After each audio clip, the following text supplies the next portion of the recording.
even probably even knowing it. Do you, in your opinion, how was he since you mentioned this point about working together as a team, how was he in promoting collaboration and teamwork amongst the staff?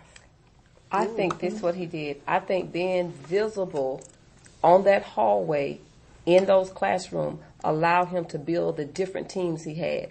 He had different teams, like he would have team A, she will hold my classroom when I don't have a sub, and team B would probably say, I will hold that room. But Dr. Nicholson knew his staff.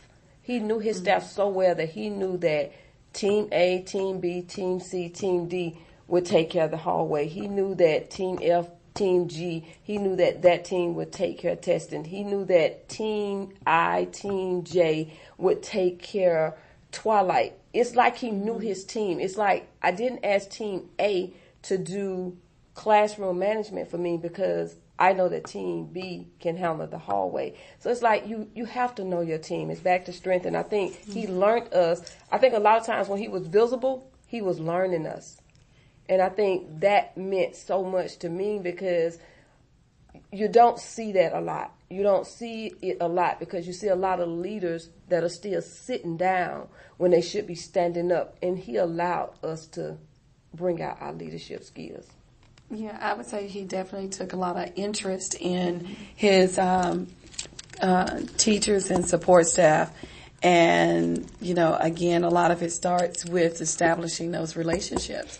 So he knew, you know, that pretty much he had probably everybody he could count on. I can't think of anybody that would not have helped him out because of the fact that he had established relationships with everybody, taking interest in what you were doing. He always followed up. What are you teaching? So what's next? And where are you going to be next week? And what you doing? Oh, and, you know, would ask questions. He took a genuine interest in what you were doing and what you wanted to do and things you wanted to accomplish. And he often asked, how can I help to get you in whatever it is that you wanted to do? So I think the fact that he took a genuine interest in his personnel, establishing those relationships made all the difference. And I would support that because his team changed immensely 2 times.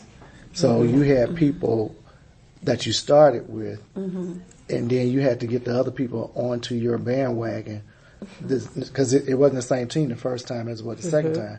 But because of the culture that was already established, when the other set of people came down to his team, he didn't have to do as much because he had all these cheerleaders, and it was like, okay, you're going to like it down here because. And the becauses were then proven by his action. So it wasn't just like a bunch of hot air, but you just pump somebody up. It was actually factual because there were a lot of changes made.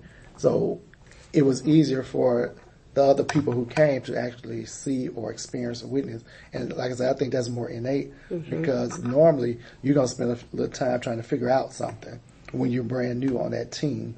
And I think because of what transpired on the hallway or in the classroom, the team was able to come together a lot quicker because of what he had already created before.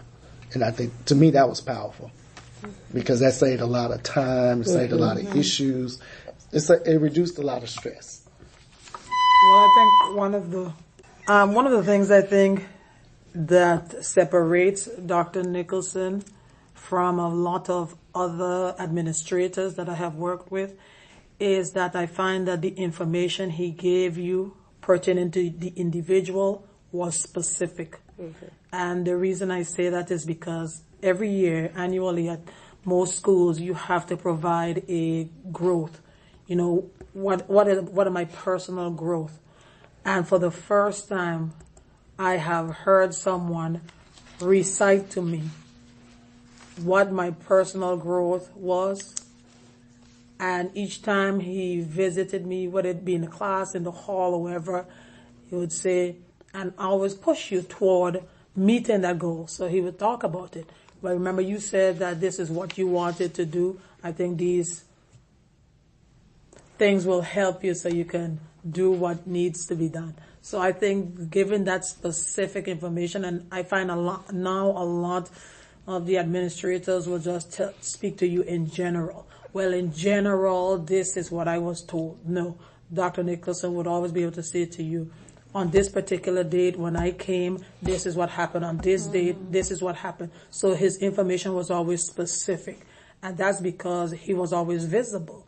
And he believes in that visibility as a leader. So that would happen. He was not always coming to the classroom to do an observation. You know, that bond had already been created. He would come in the room and the students would say, this is what I'm doing now.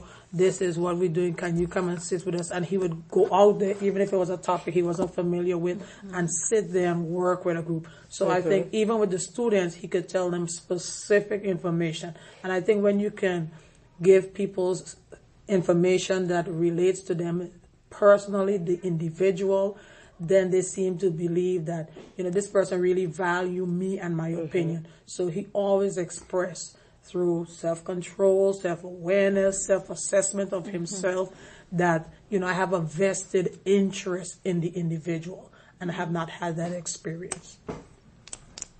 Okay. I would like to thank you for sharing your experiences with me. Thank you.